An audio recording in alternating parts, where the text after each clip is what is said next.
Next article നമ്മൾ നോക്കാൻ പോകുന്നത് ഡിജിറ്റൽ എംപവർമെൻറ്റിലെ മൊഡ്യൂൾ 3-ൽ വരുന്ന 15 essential apps for workplace collaboration and communication എന്നുള്ളതാണ്. അപ്പോൾ ഈ ഒരു ആർട്ടിക്കിളിനകത്ത് അവർ കമ്മ്യൂണിക്കേഷൻ പ്ലാറ്റ്ഫോംസിനെ കുറിച്ചും 15 എസെൻഷ്യൽ ആയിട്ടുള്ള കമ്മ്യൂണിക്കേഷൻ പ്ലാറ്റ്ഫോംസ് അതിൻ്റെ യൂസസ് എന്താണെന്നുള്ളതൊക്കെയാണ് നമ്മളിതിനകത്ത് നോക്കാൻ പോകുന്നത്. അപ്പോൾ കമ്മ്യൂണിക്കേഷൻ പ്ലാറ്റ്ഫോംസ് എന്താണ്, അല്ലെങ്കിൽ what are communication platforms? Communication platforms എന്ന് വെച്ച് കഴിഞ്ഞാൽ മോഡേൺ വർക്ക് പ്ലേസിൽ നമുക്ക് ടോട്ടലായിട്ടൊരു ഡിജിറ്റൽ ട്രാൻസ്ഫർമേഷനാണ് ഹാപ്പൻ ചെയ്തുകൊണ്ടിരിക്കുന്നത്. നിങ്ങൾക്ക് എല്ലാവർക്കും അറിയാം അല്ലേ? നമ്മൾ ഓഫീസിലാണെന്നുണ്ടെങ്കിൽ ഏത് ഫീൽഡ് എടുത്താണെന്നുണ്ടെങ്കിലും ഡിജിറ്റൽ ചേഞ്ച് അല്ലെങ്കിൽ ഒരു ഡിജിറ്റൽ റെവല്യൂഷനാണ് ഹാപ്പൻ ചെയ്തുകൊണ്ടിരിക്കുന്നത്. സോ അതിനെ നമുക്ക് എഫക്റ്റീവായിട്ട് മാനേജ് ചെയ്യണം എന്നുണ്ടെങ്കിൽ നമുക്ക് എന്ത് ചെയ്യണം? നല്ല രീതിയിലുള്ള കമ്മ്യൂണിക്കേഷൻ പ്ലാറ്റ്ഫോംസ് നമുക്ക് ഉണ്ടായിരിക്കണം. അതായത് ഇപ്പോൾ ഒരു കമ്പനിയിൽ ഒരുപാട് ഉദ്യോഗസ്ഥർ കാണും, ഒരുപാട് എംപ്ലോയീസ് കാണും. അപ്പോൾ അവരുമായിട്ടൊക്കെ കമ്മ്യൂണിക്കേറ്റ് ചെയ്യാനും അവരുമായിട്ട് പ്രോപ്പർ ചാനൽ വഴി കസ്റ്റമേഴ്സുമായിട്ട് കമ്മ്യൂണിക്കേറ്റ് ചെയ്യാനും കമ്പനിയിൽ ഓരോ കാര്യങ്ങൾ ചെയ്യാനാണെന്നുണ്ടെങ്കിലും പ്രോപ്പറായിട്ടുള്ള കമ്മ്യൂണിക്കേഷൻ ടൂൾസ് നമുക്ക് ആവശ്യമാണ് അല്ലേ? സോ അതുകൊണ്ട് കമ്മ്യൂണിക്കേഷൻ പ്ലാറ്റ്ഫോംസ് എന്ന് പറയുന്നത് നമുക്ക് വളരെ ഇമ്പോർട്ടൻ്റ് ആയിട്ടുള്ള കാര്യമാണ്. ക്ലയൻസുമായിട്ടാണെങ്കിലും പാർട്ട്നേഴ്സുമായിട്ടാണെന്നുണ്ടെങ്കിലും നമുക്ക് ഇതിനകത്ത്, അതായത് കമ്പനീസിനകത്ത് കൊളാബറേറ്റ് ചെയ്ത് വർക്ക് ചെയ്യാനാണെന്നുണ്ടെങ്കിലും കമ്മ്യൂണിക്കേഷൻ പ്ലാറ്റ്ഫോം വേണം. അപ്പോൾ സ്റ്റാഫിൻ്റെ അടുത്ത് നമുക്ക് മെസ്സേജ് എക്സ്ചേഞ്ച് ചെയ്യാനും ഫയലുകൾ എന്തെങ്കിലും പിന്നെ എക്സ്ചേഞ്ച് ചെയ്യാൻ അല്ലെങ്കിൽ ഇൻഫർമേഷൻ എന്തെങ്കിലും എക്സ്ചേഞ്ച് ചെയ്യാനാണെന്നുണ്ടെങ്കിൽ നമുക്ക് വേണം. അപ്പോൾ മോഡേൺ ടൂൾസ് എന്ന് പറയുന്നത് എന്താണ്? ചാറ്റും ഇമെയിലും മാത്രമല്ല, നമുക്ക് വീഡിയോ മീറ്റിംഗ്സ് വേണ്ടി വരും. നമ്മൾ ചെയ്യുന്ന പ്രൊജക്റ്റിനെ കുറിച്ചുള്ള അപ്ഡേറ്റ്സുകൾ നമ്മൾ കൊടുക്കേണ്ടി വരും. ഓഫീസും സ്റ്റാഫുമായിട്ട് നമുക്കൊരു കമ്മ്യൂണിക്കേഷൻ്റെ ഇൻ്റർനെറ്റ് ബേസ്ഡ് ആണെന്നുണ്ടെങ്കിലും അല്ലാതാണെന്നുണ്ടെങ്കിലും നമുക്ക് വേണ്ടി വരും. അപ്പോൾ കോമൺ ടൈപ്പ് ആയിട്ടുള്ള കമ്മ്യൂണിക്കേഷൻ പ്ലാറ്റ്ഫോംസ് എന്ന് പറയുന്നത് നമുക്ക് ചാറ്റ് ചെയ്യാനും കൊളാബറേഷൻ ആപ്സ് വേണ്ടി വരും. കൊളാബറേഷൻ ആപ്സ് ആൻഡ് ചാറ്റ് എന്ന് പറയുമ്പോൾ സ്ലാക്ക് അല്ലെങ്കിൽ മൈക്രോസോഫ്റ്റ് ടീമിൻ്റെ അങ്ങനെയുള്ള ആപ്പുകൾ നമുക്ക് യൂസ് ചെയ്യേണ്ടി വരും. അല്ലെങ്കിൽ രണ്ടാമത്തേന്ന് വെച്ചാൽ വീഡിയോ കോൺഫറൻസിങ് ടൂൾസ് വേണം. നമുക്കറിയാവുന്ന ഗൂഗിൾ മീറ്റ്, സൂം പോലെയുള്ള വേണം. അല്ലെങ്കിൽ എന്താണ്? ഡിജിറ്റൽ വർക്ക് പ്ലേസ് പ്ലാറ്റ്ഫോംസ്, അതായത് എൽകോം പോലെയുള്ള ടൂൾസുകൾ നമുക്ക് വേണ്ടി വരും. അപ്പോൾ ഈ ടൂളുകൾ വെച്ചിട്ട് നമുക്ക് എംപ്ലോയീസുമായിട്ട് നല്ല രീതിയിൽ എൻഗേജ് ചെയ്യാം, നോളജ് ഷെയർ ചെയ്യാം, നമുക്ക് നമ്മുടെ കമ്പനിയുടെ പ്രൊഡക്ടിവിറ്റി ഇൻക്രീസ് ചെയ്യാൻ സാധിക്കും. ഇനി എന്തുകൊണ്ടാണ് ഡിജിറ്റൽ വർക്ക് പ്ലേസുകൾ കമ്മ്യൂണിക്കേഷൻ ആപ്പിനെ ഡിപ്പെൻഡ് ചെയ്ത് നിൽക്കുന്നത്? അതിനൊരുപാട് സെവറൽ റീസൺസ് ആണുള്ളത്. ഫസ്റ്റ് വൺ എന്ന് പറയുന്നത്, മോഡേൺ ബിസിനസ് എന്ന് പറയുന്നത് റിമോട്ട് വർക്കിംഗ് മോഡലിനെ ബേസ് ചെയ്തിട്ടാണ് ഇരിക്കുന്നത്. അതായത് വർക്ക് പ്ലേസിൽ നമുക്ക് റിയൽ ടൈമിലുള്ള ഇൻട്രാക്ഷൻ വേണ്ടി വരും. ജോഗ്രഫിക്കലായിട്ടുള്ള ഡിവൈഡ് കാണും. അതായത് ഇപ്പോൾ നമുക്ക് ഒരു ഓഫീസിൽ ഒരുപാട് ബ്രാഞ്ചസ് കാണും. നമ്മുടെ ഓഫീസിലുള്ളവരുടെ അടുത്തും സംസാരിക്കേണ്ടി വരും, വെളിയിൽ ഓഫീസ് ബ്രാഞ്ചസ്, അതായത് ഈ ഫ്രാഞ്ചൈസികളിലൊക്കെ ഇരിക്കുന്നവരുടെ അടുത്ത് നമുക്ക് സംസാരിക്കേണ്ടി വരും അല്ലേ? അപ്പോൾ റിമോട്ട് വർക്കാണ് ഇപ്പോൾ ഹാപ്പൻ ചെയ്തുകൊണ്ടിരിക്കുന്നത്. റിമോട്ട് വർക്ക് എന്ന് വെച്ച് കഴിഞ്ഞാൽ ഒരിടത്ത് മാത്രമായിരിക്കും, ഒരു ജോഗ്രഫിക്കൽ ലൊക്കേഷൻ ആയിരിക്കത്തില്ല ഓഫീസ് അല്ലെങ്കിൽ കമ്പനിയുടെ ഇത് വരുന്നത്. വെളിയിലും ഒക്കെ അല്ലെങ്കിൽ വർക്ക് ഫ്രം ഹോമും ഒക്കെ ഉണ്ടല്ലോ നമുക്കിപ്പം. അപ്പോൾ based on the geographical divide എന്ത് പറ്റും എന്നാണ് പറഞ്ഞേക്കുന്നത്? ലൊക്കേഷനെയും ഫംഗ്ഷനെയൊക്കെ അനുസരിച്ച് നമുക്ക് എന്ത് ചെയ്യണം? ഒരു പിന്നെ എന്താ പറയുക, ഈ എഫക്റ്റീവായിട്ടുള്ള കമ്മ്യൂണിക്കേഷൻ ടൂൾസ് നമുക്ക് വർക്ക് പ്ലേസിൽ യൂസ് ചെയ്യേണ്ടി വരുന്നു റിയൽ ടൈം ഇൻട്രാക്ഷന് വേണ്ടി. ഓക്കെ, അടുത്ത് രണ്ടാമത്തേന്ന് വെച്ച് കഴിഞ്ഞാൽ മോസ്റ്റ് ഇമ്പോർട്ടൻറ്റ് ചലഞ്ച് എന്ന് പറയുന്നത് എന്താണ്? ഈ ഒരുപാട് കാര്യങ്ങളെ നമ്മൾ ഒരു യൂണിഫൈഡ് ആയിട്ടുള്ളൊരു കമ്മ്യൂണിക്കേഷൻ എക്കോസിസ്റ്റത്തിൻ്റെ അകത്ത് നമ്മൾ കൊണ്ടുവരണം, യൂണിഫിക്കേഷൻ കൊണ്ടുവരണം. അതായത് ഇതുപോലെ തന്നെ പല ബ്രാഞ്ചസിലായിരിക്കും, പല ജോഗ്രഫിക്കൽ ലൊക്കേഷൻസിലായിരിക്കും, പല ആളുകളും പല സ്ഥലത്ത് വെച്ചിട്ടായിരിക്കും ചിലപ്പോൾ മീറ്റിങ്ങിലെല്ലാം പങ്കെടുക്കുന്നത്. ഇവരെ എല്ലാം ഒരുമിപ്പിച്ച് നമുക്കൊരു കാര്യം ചെയ്യേണ്ടി വരും. അതായത് ബ്രിങ് ടുഗെദർ ഈ ആളുകളെ in A unified communication ecosystem. അപ്പോൾ ആപ്പ് വെച്ചിട്ടാണെന്നുണ്ടെങ്കിൽ നമുക്ക് എളുപ്പമാണ് അല്ലേ? നമുക്ക് ഭയങ്കര എളുപ്പത്തിൽ സീംലെസ് ആയിട്ട് ഇൻഫർമേഷൻ നമുക്ക് എൻഷുർ ചെയ്യാൻ സാധിക്കും. അപ്പോൾ കമ്പനീസിന് കൊളാബറേഷൻ ആപ്സൊക്കെ നമുക്ക് യൂസ് ചെയ്യേണ്ടി വരും. ഇനി അടുത്തതെന്ന് വെച്ച് കഴിഞ്ഞാൽ എന്താണ്? കമ്മ്യൂണിക്കേഷൻ ടൂൾസ് വർക്ക് പ്ലേസിൽ മാത്രമല്ല, അല്ലെങ്കിൽ ഇൻഫർമേഷൻ എക്സ്ചേഞ്ചിന് മാത്രമല്ല നമുക്ക് വേണ്ടുന്നത് അല്ലേ? നമുക്ക് പല ഫോർമാറ്റിലുള്ള കമ്മ്യൂണിക്കേഷൻ ടൂൾസ് നമുക്ക് വേണം. കണ്ട് സംസാരിക്കുന്നത് വേണം, ഡോക്യുമെൻ്റ് എഡിറ്റിങ്ങിൻ്റെ വേണം, ഇൻസ്റ്റൻ്റ് ആയിട്ട് നമുക്ക് മെസ്സേജ് കിട്ടുന്ന രീതിയിലുള്ള കമ്മ്യൂണിക്കേഷൻ പ്ലാറ്റ്ഫോംസ് വേണം, വീഡിയോ കോൺഫറൻസിങ് വേണം. അപ്പോൾ most popular communication tool in the work place എന്ന് പറയുന്നത് എന്താണ്? ഈ കമ്മ്യൂണിക്കേഷൻ നമുക്ക് വേരിയിങ് ആയിട്ടുള്ള ഡിഫറെൻ്റ് ആയിട്ടുള്ള കമ്മ്യൂണിക്കേഷൻ നീഡ്സിനനുസരിച്ചുള്ള ടൂൾസ് നമുക്ക് വേണം, അതിനെ സ്യൂട്ട് ചെയ്യുന്നതിനനുസരിച്ചുള്ള ടൂൾസ് വേണം. ഓക്കെ, നെക്സ്റ്റ് ഇനി എങ്ങനെ നമുക്ക് ഈ കറക്റ്റായിട്ടുള്ള റൈറ്റ് ടൂൾസ് ഫോർ കമ്മ്യൂണിക്കേഷൻ നമുക്ക് പിക്ക് ഔട്ട് ചെയ്യാം? അപ്പോൾ ഇപ്പോൾ നമുക്ക് ഡിജിറ്റൽ റവല്യൂഷൻ ഹാപ്പൻ ചെയ്യുന്നതുകൊണ്ട് തന്നെ മാർക്കറ്റ് എന്ന് പറയുന്നത് അല്ലെങ്കിൽ കമ്മ്യൂണിക്കേഷൻ പ്ലാറ്റ്ഫോംസ് എന്ന് പറയുന്നത് ഫ്ലഡഡ് വിത്ത് ഓപ്ഷൻസ് ആണ്. അപ്പോൾ നമുക്ക് എങ്ങനെ ബെസ്റ്റായിട്ടുള്ള ഈ കൊളാബറേഷൻ ടൂൾസ് നമുക്ക് എടുക്കാം. അപ്പം അതായത് ഇപ്പം നമ്മൾ സെലക്ട് ചെയ്യുന്ന ആപ്പ് എന്ന് പറയുന്നത് നമ്മുടെ സിസ്റ്റവുമായിട്ട് ഇൻറ്റഗ്രേറ്റ് ചെയ്യണം വളരെ ഈസി ആയിട്ട്. അതായത് വർക്ക് ഫ്ലോ ഉണ്ടായിരിക്കണം. അപ്പോൾ നമുക്ക് നമ്മുടെ ലേണിംഗ് നമ്മുടെ സിസ്റ്റവുമായിട്ട്, നമ്മുടെ ഓഫീസ് സിസ്റ്റവുമായിട്ട്, നമ്മുടെ കമ്പനി സിസ്റ്റവുമായിട്ടും ഇൻറ്റഗ്രേറ്റ് ചെയ്യാനുള്ള വളരെ ഈസി ആയിട്ട് ഇൻറ്റഗ്രേറ്റ് ചെയ്യാൻ പറ്റുന്ന ഒരു ആപ്പ് ആയിരിക്കണം നമ്മൾ ചൂസ് ചെയ്യേണ്ടത്. അതാണ് ഫസ്റ്റ് വൺ. രണ്ടാമത്തത് യൂസർ ഫ്രണ്ട്ലി ആയിരിക്കണം. അതായത് എംപ്ലോയീസിന് പെട്ടെന്ന് തന്നെ ആക്സസിബിൾ ആവുന്ന രീതിയിലുള്ള, അല്ലെങ്കിൽ അവരുടെ ടെക് പ്രൊഫിഷ്യൻസിക്ക് അനുസരിച്ചുള്ള, അതായത് ടെക്നോളജി അവർക്ക് യൂസ് ചെയ്യാൻ പറ്റുന്ന രീതിയിലുള്ള യൂസർ ഫ്രണ്ട്ലി ആയിട്ടുള്ള ആപ്ലിക്കേഷൻ ടൂൾസ് ആയിരിക്കണം നമ്മൾ യൂസ് ചെയ്യേണ്ടത് കമ്പനി. മൂന്നാമത്തെ, എംപ്ലോയീസിന് സെക്യൂരിറ്റി കൊടുക്കുക. അതായത് ബിസിനസ് കമ്മ്യൂണിക്കേഷൻസ് എന്ന് പറയുന്നത് ആർ ഓൾവേസ് സെൻസിറ്റീവ് ഇൻ നേച്ചറാണ്. അപ്പോൾ നമ്മൾ എന്ത് ചെയ്യണം, ടോപ്പ് നോച്ച് സെക്യൂരിറ്റി പ്രോട്ടോകോൾസ് ഒക്കെ വരുന്ന കമ്മ്യൂണിക്കേഷൻ ടൂൾസ് തന്നെ നമ്മൾ യൂസ് ചെയ്യുക. ഇനി നാലാമത്തേന്ന് വെച്ചാൽ സ്കെയിലബിലിറ്റി. അതായത് ബിസിനസ് ഗ്രോ ചെയ്യുകയും ഇവോൾവ് ചെയ്യുകയും ചെയ്യുന്നു. അപ്പോൾ കമ്മ്യൂണിക്കേഷനും അതിനനുസരിച്ചിട്ട് കമ്മ്യൂണിക്കേഷൻ ടൂൾസും നമുക്ക് ചിലപ്പോൾ മാറ്റിയും മറിക്കേണ്ടിയൊക്കെ വരും. അതായത് മാറ്റങ്ങൾ വരുത്തേണ്ടി വരും. ഇപ്പോൾ ഒരുപാട് പേരുണ്ടെന്നുണ്ടെങ്കിൽ നമുക്ക് ചിലപ്പോൾ ഗൂഗിൾ മീറ്റിലൊന്നും നിൽക്കത്തില്ല. അതുപോലെ തന്നെ നമുക്ക് വാട്സാപ്പിലൊന്നും നമുക്ക് ചിലപ്പോൾ ആഡ് ചെയ്യാൻ പറ്റണമെന്നില്ല. സോ അതിനനുസരിച്ച് നമ്മുടെ സ്കെയിൽ കൂടുന്നതനുസരിച്ച്, അത് സ്കെയിലബിലിറ്റി എന്ന് വെച്ച് കഴിഞ്ഞാൽ നമ്മുടെ ബിസിനസ് ഗ്രോ ചെയ്യുന്നത് ഇവോൾവ് ചെയ്യുന്നതിനനുസരിച്ച് നമ്മൾ എന്ത് ചെയ്യുക, അതിനനുസരിച്ചുള്ള കമ്മ്യൂണിക്കേഷൻ ടൂൾസ് നമ്മൾ ഷിഫ്റ്റ് ചെയ്ത് നമ്മൾ കറക്റ്റായിട്ട് എടുക്കുക. ഓക്കെ. അപ്പോൾ ഈ ഗ്യാപ്സ് എല്ലാം ഐഡൻറ്റിഫൈ ചെയ്തിട്ട് വേണം നമ്മൾ റൈറ്റ് ടെക്നോളജി നമ്മുടെ കമ്പനിക്ക് അല്ലെങ്കിൽ നമ്മുടെ ഓർഗനൈസേഷന് വേണ്ടി നമ്മൾ എന്ത് ചെയ്യാൻ, ചൂസ് ചെയ്യാൻ. ഇനി ബെസ്റ്റ് കമ്മ്യൂണിക്കേഷൻ പ്ലാറ്റ്ഫോംസ് ഏതൊക്കെയാണ് 2026-ലെ? അപ്പോൾ ഫസ്റ്റ് കുറേ പ്ലാറ്റ്ഫോംസ്, ഒരു 10-15 എണ്ണം അവർ കൊടുത്തിട്ടുണ്ട്. ഈ 15 എണ്ണത്തിൻ്റെ യൂസസ് ഒന്ന് അറിഞ്ഞിരിക്കുക എന്നുള്ളതാണ് ഏറ്റവും ഇമ്പോർട്ടൻ്റ് ആയിട്ടുള്ള കാര്യം. അപ്പോൾ ഫസ്റ്റ് വൺ എന്ന് പറയുന്നത് മൈക്രോസോഫ്റ്റ് ടീമിൻ്റെ പിന്നെ കമ്മ്യൂണിക്കേഷൻ ടൂളാണ്. അതെന്ന് വെച്ചാൽ പിന്നെന്താണ്, ഈ മൈക്രോസോഫ്റ്റ് 365 യൂസ് ചെയ്യുന്ന ഓർഗനൈസേഷൻസിന് വേണ്ടിയുള്ളതാണ്. അതായത് ചാറ്റ് ചെയ്യാനും വീഡിയോ ചെയ്യാനും ഫയലുകൾ അങ്ങോട്ടും ഇങ്ങോട്ടും കൊളാബറേറ്റ് ചെയ്യാനും ഒക്കെയാണ് അവരത് യൂസ് ചെയ്യേണ്ടത്.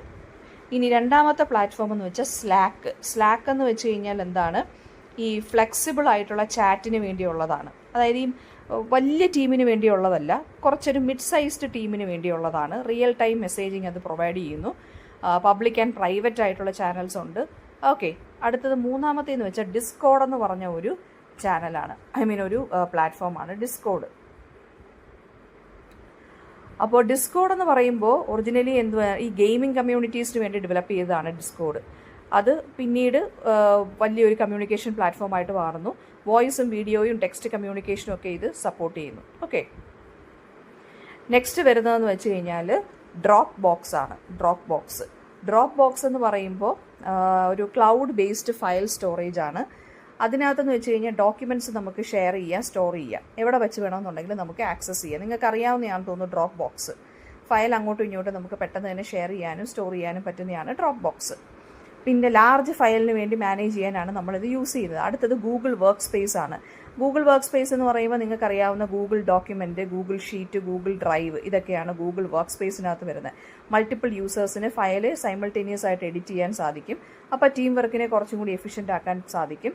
Cloud storage, email service, communication tools ഒക്കെ ഗൂഗിൾ വർക്ക് സ്പേസ് പ്രൊവൈഡ് ചെയ്യുന്നുണ്ട്. ഇത് കൂടുതൽ എഡ്യൂക്കേഷൻ ഇൻസ്റ്റിറ്റ്യൂഷൻസിലാണ് യൂസ് ചെയ്യുന്നത്. Next is Microsoft 365.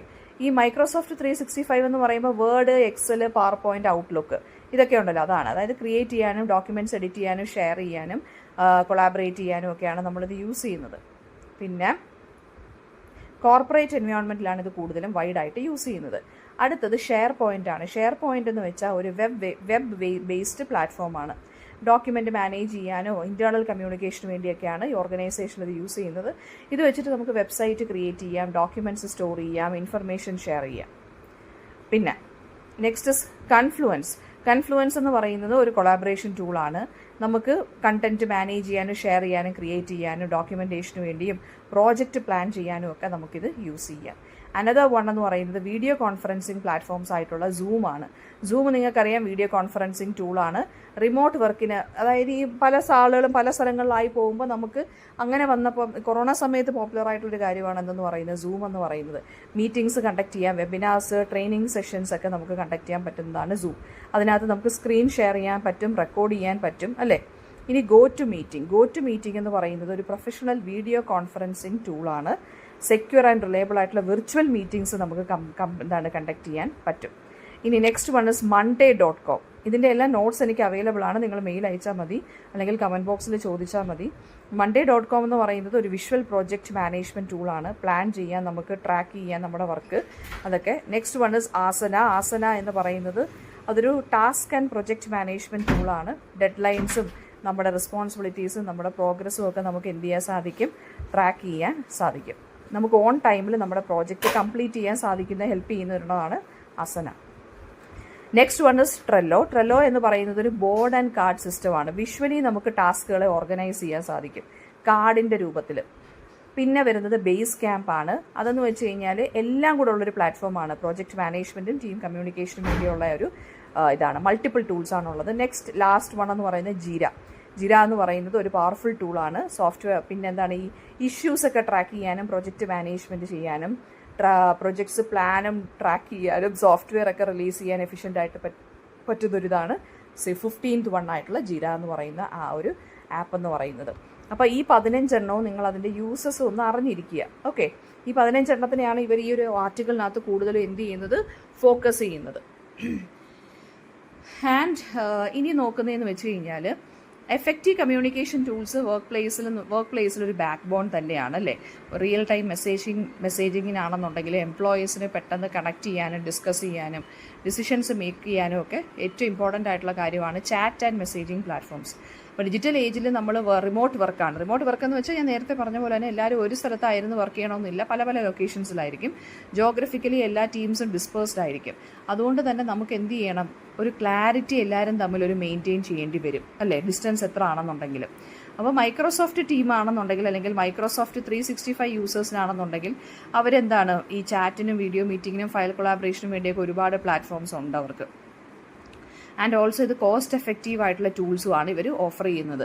അതായത് റിയൽ ടൈം ചാറ്റും വീഡിയോ കോൺഫറൻസിങ്ങും, പിന്നെന്താണ് ഷെയർ പോയിന്റ് എന്ന് പറഞ്ഞ സംഭവം, ഈ ചാനൽസ് എന്ന് വെച്ചാൽ ഈ ഗ്രൂപ്പായിട്ട് ചാറ്റ് ചെയ്യാൻ പറ്റുന്ന റൂമുകളും, അല്ലെങ്കിൽ റൂംസ് എന്ന് വെച്ചാൽ ആ ഒരു ആപ്പിനകത്ത് അതിനു വേണ്ടിയുള്ള കാര്യങ്ങളൊക്കെ മൈക്രോസോഫ്റ്റ് 365 കൊടുക്കുന്നുണ്ട്. അപ്പം അത് നമ്മൾ നേരത്തെ പറഞ്ഞ കാര്യങ്ങൾ തന്നെ, ഈ നമ്മൾ നേരത്തെ പറഞ്ഞ ഈ കൊളാബറേറ്റീവ് ആയിട്ടുള്ള ആപ്സിനകത്തൊക്കെ, അതായത് സ്ലാക്ക്, പിന്നെ ഓരോ ആപ്പിനെ കുറിച്ച് ഈ ആർട്ടിക്കിളിനകത്ത് കൂടുതൽ എക്സ്പ്ലെയിൻ ചെയ്ത് പോയേക്കുവാണ്. അപ്പോൾ വേണമെന്നുണ്ടെങ്കിൽ ഓരോ ടൂൾ എടുത്തിട്ട് ഇതിൻ്റെ യൂസസ് എന്താണ്, ഇതിൻ്റെ ഫംഗ്ഷൻ എന്താണെന്ന് ചോദിക്കാം. അപ്പോൾ മൈക്രോസോഫ്റ്റ് 365 നമ്മളിപ്പോൾ പറഞ്ഞു. അടുത്തത് സ്ലാക്ക് എന്ന് പറയുന്നതാണ്. സ്ലാക്ക് എന്ന് പറയുന്നത് ഫയൽ ഷെയറിങ് ആൻഡ് മെസ്സേജിങ് സെർച്ചിനുള്ളതാണ്. ഡെസ്ക്ടോപ്പിലും മൊബൈൽ ആപ്പിലും ഒക്കെ നമുക്കിത് യൂസ് ചെയ്യാം. പിന്നെ ഇതിൻ്റെ ഒരു പ്രശ്നം എന്താണെന്ന് വെച്ച് കഴിഞ്ഞാൽ, കുറച്ച് നോട്ടിഫിക്കേഷൻ പ്രോബ്ലംസ് ലാർജർ ഓർഗനൈസേഷൻസിൽ ഇത് പ്രശ്നമാണ്. മിഡ് സൈസ്ഡ് ടീംസിലായിരിക്കും ഇത് കൂടുതൽ വർക്കൗട്ട് ആവുന്നത് കേട്ടോ. പിന്നെ ഡിസ്കോഡിനെ കുറിച്ച് നമ്മൾ പറഞ്ഞു, ഡ്രോപ്പ് ബോക്സിനെ കുറിച്ച് പറഞ്ഞു നമ്മൾ. ഈ ഡിസ്കോഡ് എന്ന് പറഞ്ഞ ഇതിൻ്റെ ഒരു പ്രശ്നം എന്ന് വെച്ച് ഒരു ബെസ്റ്റ് എന്ന് വെച്ച് കഴിഞ്ഞാൽ ഫാസ്റ്റ് ആൻഡ് ഇൻഫോർമൽ കമ്മ്യൂണിക്കേഷന് ബെസ്റ്റാണ്. ഡ്രോപ്പ് ബോക്സിൻ്റെ ഒരു പോസിറ്റിവിറ്റി എന്ന് വെച്ച് കഴിഞ്ഞാൽ എന്താണ്, ഹെവി ആയിട്ട് നമുക്ക് ഡോക്യുമെൻറ്റ്സ് കൊളാബറേറ്റ് ചെയ്യാനും സ്റ്റോർ ചെയ്യാനും സാധിക്കും. നല്ല റിലയബിൾ ആയിട്ടുള്ളൊരു പെർഫോമൻസ് ആണ്, സ്ട്രോങ് സെക്യൂരിറ്റി ആണുള്ളത്. പിന്നെ വരുന്നതെന്ന് വെച്ച് കഴിഞ്ഞാൽ നോഷൻ എന്ന് പറഞ്ഞൊരെണ്ണം കൂടിയുണ്ട്. നോഷൻ എന്ന് പറയുമ്പോൾ ഡോക്യുമെൻറ്റ്സിനെയും പ്രൊജക്റ്റ് മാനേജ്മെൻറ്റിനെയും ടീം കൊളാബറേഷനെയൊക്കെ കമ്പൈൻ ചെയ്ത് ഒരു ഫ്ലെക്സിബിൾ വർക്ക് സ്പേസ് ഇത് ക്രിയേറ്റ് ചെയ്യുന്നു. അപ്പോൾ ടീംസിന് തന്നെ ഓരോന്ന് പേജസും ഡേറ്റാ ബേസസും ഒക്കെ ബിൽഡ് ചെയ്യാൻ സാധിക്കുന്നുണ്ട്. അതുപോലെ തന്നെ എന്താണ്, വളരെ സിമ്പിൾ ആയിട്ടുള്ള ഒരു ടൂളാണിതെന്ന് പറയുന്നത്. പിന്നെ കണ്ടന്റ് ഒക്കെ മാനേജ് ചെയ്യാനൊക്കെ എളുപ്പമാണ്. പിന്നെ ഗൂഗിൾ വർക്ക് സ്പേസ് നമ്മൾ നേരത്തെ പറഞ്ഞു, ഗൂഗിൾ ഡോക്കും ഗൂഗിൾ ഷീറ്റും ഗൂഗിൾ സ്ലൈഡ്സിൻ്റെ കാര്യമൊക്കെ അത് കുറച്ചും കൂടി എന്താണ്, യൂസർ ഫ്രണ്ട്ലി ആണ്, ഹൈബ്രിഡ് ആണ് കേട്ടോ. മൈക്രോസോഫ്റ്റ് 365 കുറിച്ച് പിന്നെ ഇവരിവിടെ പറഞ്ഞിട്ടുണ്ട്. ആപ്സുകളും അല്ലെങ്കിൽ സിസ്റ്റങ്ങളും തമ്മിൽ, അല്ലെങ്കിൽ ഒരു യൂണിഫൈഡ് ആയിട്ടുള്ള ഡിജിറ്റൽ വർക്ക് പ്ലേസ് എക്സ്പീരിയൻസ് ഇത് ക്രിയേറ്റ് ചെയ്യുന്നുണ്ട്. അപ്പോൾ ഇതെല്ലാം നോട്ടിനകത്തും അവർ നിങ്ങളുടെ ഈ ആർട്ടിക്കിളിനകത്തും കൊടുത്തിട്ടുണ്ട്. പിന്നെ കോൺഫ്ലുവൻസ് നമ്മൾ പറഞ്ഞു, വീഡിയോ കോൺഫറൻസിങ് ആപ്പിൻ്റെ കാര്യം നമ്മളിപ്പോൾ പറഞ്ഞു. GoTo എന്ന് പറഞ്ഞ ഒരു unified video and full collaboration ടൂളുണ്ട് കേട്ടോ, GoTo. അത് GoTo മീറ്റിംഗ് എന്നായിരുന്നു ഇതിൻ്റെ പണ്ടത്തെ പേര്. അതൊരു എന്താ പറയുക, വെബിനാർസ് അല്ലെങ്കിൽ വീഡിയോ കോൺഫറൻസിങ് ഒക്കെ നടത്താൻ വേണ്ടിയാണ്. 25 HD വീഡിയോ ഫീഡുകൾ നമുക്ക് എന്ത് ചെയ്യാൻ പറ്റും, ഇതിനകത്ത് ചെയ്യാൻ പറ്റും. വൈറ്റ് ബോർഡ് ഉണ്ട് ഇതിനകത്ത്. വെബിനാർ നമുക്ക് ഹോസ്റ്റ് ചെയ്യാൻ സാധിക്കും, ചാറ്റ് ചെയ്യാനും സാധിക്കും during the time of meeting. നല്ല റിലയബിൾ ആണ് ഇതൊക്കെ. പിന്നെ വരുന്നത് പ്രൊജക്റ്റ് മാനേജ്മെൻറ്റ് ആപ്പുകളാണ്. പ്രൊജക്റ്റ് മാനേജ്മെൻറ്റ് ആപ്പ് എന്ന് പറയുമ്പോൾ നമുക്ക് പ്രോജക്ട്സ് ഒക്കെ പ്ലാൻ ചെയ്യാനും ട്രാക്ക് ചെയ്യാനും എക്സിക്യൂട്ട് ചെയ്യാനും ഒക്കെ ഉള്ളത്. അത് monday.com എന്ന് പറഞ്ഞ് വർക്ക് ഫ്ലോയൊക്കെ നമുക്ക് നോക്കാം. ബോർഡും ചാർട്ടും ഒക്കെ വെച്ചിട്ട് നമുക്ക് ചെയ്യാൻ പറ്റുന്നതാണ് monday.com. പിന്നെ നമ്മൾ നേരത്തെ പറഞ്ഞ ആസന എന്നുള്ളത് അതൊക്കെ പ്രൊജക്റ്റ് മാനേജ്മെൻറ്റ് പ്ലാറ്റ്ഫോമാണ്. അതുപോലെ തന്നെ ട്രെല്ലോ വിഷ്വൽ പ്രൊജക്റ്റ് കൊളാബറേഷൻ്റെ ടൂളാണ് ട്രെല്ലോ എന്ന് പറയുന്നത്. പിന്നെ വരുന്നതെന്ന് വെച്ച് കഴിഞ്ഞാൽ ബേസ് ക്യാമ്പ് എന്ന് പറഞ്ഞൊരെണ്ണം കൂടെ വരുന്നുണ്ട്. ബേസ് ക്യാമ്പ് എന്ന് പറയുന്നത് നമുക്ക് പ്രോജക്ട്സിനെ ബ്രേക്കപ്പ് ചെയ്യാം വർക്കിനെ. എന്നിട്ട് ആ എല്ലാ ടാസ്കും ഡെഡ്ലൈനും ഫയലും കോൺവെർസേഷൻസും അനൗൺസ്മെൻറ്റും എല്ലാം നമുക്ക് ട്രാക്ക് ചെയ്യാൻ സാധിക്കും. അതാണ് ബേസ് ക്യാമ്പ് എന്ന് പറയുന്നത്. നമുക്ക് ഡെഡ്ലൈൻസും നോട്ടിഫിക്കേഷൻസും ഒക്കെ കിട്ടും. പിന്നെ ജിര, നമ്മൾ ലാസ്റ്റ് പറഞ്ഞ ജിര എന്ന് പറയുന്നത് അതെന്ന് വെച്ച് കഴിഞ്ഞാൽ പ്രോജക്റ്റിനെ കുറിച്ചും അല്ലെങ്കിൽ നമ്മുടെ പ്രോഗ്രസ്സിനെ കുറിച്ചൊക്കെ നമുക്ക് അറിയാൻ സാധിക്കും. ഓക്കെ, കീ ഫീച്ചേഴ്സ് എന്ന് പറയുമ്പോൾ എന്താണ്, ഡാഷ് ബോർഡുകളും പിന്നെന്താണ് വർക്ക് ഫ്ലോയെക്കുറിച്ച് നമുക്ക് അറിയാനും ഒക്കെ ഇതിനകത്ത് സാധിക്കും. അപ്പോൾ ഇനി ഇത്രയാണ് ആ 15 ആപ്സ് എന്ന് പറയുന്നത്. Why communication platforms are the backbone of digital workplace എന്ന് വെച്ച് കഴിഞ്ഞാൽ എന്താണ്, മോഡേൺ വർക്ക് പ്ലേസ് എന്ന് പറയുന്ന ചാറ്റും വീഡിയോയും പ്രൊജക്റ്റും എല്ലാ ടൂൾസും കൂടെ വെച്ചിട്ടൊരു മിക്സാണ്, ഒരു ഹൈബ്രിഡ് ആയിട്ടുള്ളൊരു വർക്ക് സ്പേസ് ആണ്. എവിടെയാണ് എംപ്ലോയീസ് ബേസ് ആണെന്നുള്ളത് ഒരു പ്രശ്നമേ അല്ല, അല്ലേ?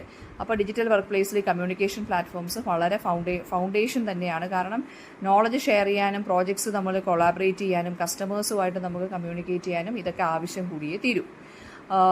അപ്പം നിങ്ങൾക്ക് ഇതിനകത്തുനിന്ന് വരുന്ന ക്വസ്റ്റ്യൻ എന്താണെന്ന് ചോദിച്ചു കഴിഞ്ഞാൽ, എന്തുകൊണ്ടാണ് ഈ മോഡേൺ ടൂൾസ് നമ്മൾ യൂസ് ചെയ്യേണ്ടി വരുന്നത്, അതിൻ്റെ യൂസസ് എന്തൊക്കെയാണെന്ന് ചോദിക്കാം. ഈ 15 ആപ്സും ചിലപ്പോൾ ഒറ്റയടിക്കും ചോദിക്കുക, അല്ലെങ്കിൽ 4 മാർക്സ് ക്വസ്റ്റൻ ആയിട്ട് ചോദിക്കുക, അല്ലെങ്കിൽ കുറേശ്ശെ ആയിട്ട് 2 മാർക്സ് ആയിട്ടോ അല്ലെങ്കിൽ സെപ്പറേറ്റ് ആയിട്ടും ചോദിക്കാം. അതായത് മൈക്രോസോഫ്റ്റ് 365ൻ്റെ ഫംഗ്ഷൻ ആൻഡ് യൂസസ് എന്തൊക്കെയാണ്, എന്താണ് ജിര ആപ്പ്, അതൊക്കെ എന്താണെന്ന് അങ്ങനെയും എടുത്തെടുത്ത് സെപ്പറേറ്റ് ആയിട്ടും ചോദിക്കാം. പിന്നെ നമ്മൾ നോക്കുന്നതെന്ന് വെച്ചാൽ most common challenges in organisations ആണ്. ഈ ടൂൾസൊക്കെ നമ്മൾ യൂസ് ചെയ്യുന്ന കാര്യമൊക്കെ നമ്മൾ പറഞ്ഞുവെങ്കിലും എന്നാലും കമ്പനീസിൽ നമ്മൾ ഫേസ് ചെയ്യുന്ന ചലഞ്ചസ് എന്തൊക്കെയാണ്. ടൂൾസൊക്കെ യൂസ് ചെയ്തിട്ടുണ്ടെങ്കിലും ചില സമയത്ത് എന്താണ് അതിനെ അതായത് ഭയങ്കര ടൂ മെനി ആയിട്ടുള്ള ഡിസ്കണക്റ്റഡ് ടൂൾസ് ചിലപ്പോൾ പ്രശ്നമാകും. പിന്നെ രണ്ടാമത്തെ കാര്യം ടൈം വേസ്റ്റേജ് വരാം, ഇതിനെന്തെങ്കിലും ഒരു പ്രശ്നം വന്നു കഴിഞ്ഞാൽ. മൂന്നാമത്തെ കാര്യം എന്ന് വെച്ച് കഴിഞ്ഞാൽ എന്താണ്, അപ്ഡേറ്റ്സ് ചിലപ്പോൾ നമുക്ക് മിസ്സാവാം. നാലാമത്തേന്ന് വെച്ച് കഴിഞ്ഞാൽ എന്താ പറയുക, ഇൻകൺസിസ്റ്റൻ്റ് ആയിട്ടുള്ള മെസ്സേജിങ്. പിന്നെ എന്താണ്, റിപ്പീറ്റഡ് ആയിട്ടുള്ള ക്വസ്റ്റ്യൻസ്. പിന്നെ നോളജ് ഇല്ലാതിരിക്കുക ഇതിനെക്കുറിച്ച്, ഇൻഫർമേഷൻ ഇഗ്നോർഡ് ആവുക അല്ലെങ്കിൽ ചാറ്റിൽ ലോസ്റ്റ് ആവുക. പിന്നെന്താണ്, വിസിബിലിറ്റി അല്ലെങ്കിൽ എന്താ പറയുക, ഒരു ലിമിറ്റഡ് വിസിബിലിറ്റി. എല്ലാവരും എപ്പോഴും ഇങ്ങനെ കയറി നോക്കണമെന്നില്ല. അപ്പോൾ ഇത്രയാണ് ഇതിൻ്റെയൊക്കെ ചലഞ്ചസ് എന്ന് പറയുന്നത്. അപ്പോൾ ഒരു പ്ലാറ്റ്ഫോമും നമുക്ക് എല്ലാത്തിൻ്റെയും നമ്മുടെ നീഡ്സിനെ നമുക്ക് എന്ത് ചെയ്യാൻ പറ്റത്തില്ല, മീറ്റ് ചെയ്യാൻ പറ്റത്തില്ല. അതുകൊണ്ട് തന്നെയാണ് നമ്മൾ കറക്റ്റായിട്ടുള്ള ഒരു ടൂള് നമ്മൾ യൂസ് ചെയ്യണമെന്ന് പറയുന്നത് അവർ. സോ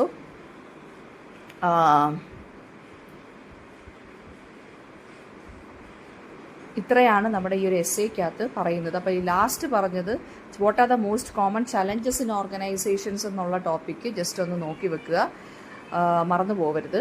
അതായത് മൾട്ടിപ്പിൾ പ്ലാറ്റ്ഫോംസ് നമ്മൾ യൂസ് ചെയ്ത കൺഫ്യൂഷനും ഇൻഫർമേഷൻ ഓവർലോഡും ഒക്കെ വരും. അപ്പോൾ എംപ്ലോയീസിന് എന്താണ്, നോട്ടിഫിക്കേഷൻസ് മാനേജ് ചെയ്യാൻ പറ്റത്തില്ല, ടൂൾസുകൾ തമ്മിൽ അങ്ങോട്ടും ഇങ്ങോട്ടും സ്വിച്ച് ചെയ്യാനൊന്നും ചിലപ്പോൾ ഭയങ്കര ബുദ്ധിമുട്ടാവും. അതുകൊണ്ട് തന്നെ കെയർഫുള്ളായിട്ട് മാക്സിമം എഫിഷ്യൻസിയുള്ള പ്ലാറ്റ്ഫോംസ് തന്നെ എന്ത് ചെയ്യുക, ചൂസ് ചെയ്യാൻ ശ്രമിക്കുക, നമ്മുടെ ഓർഗനൈസേഷൻസ് ശ്രമിക്കുക.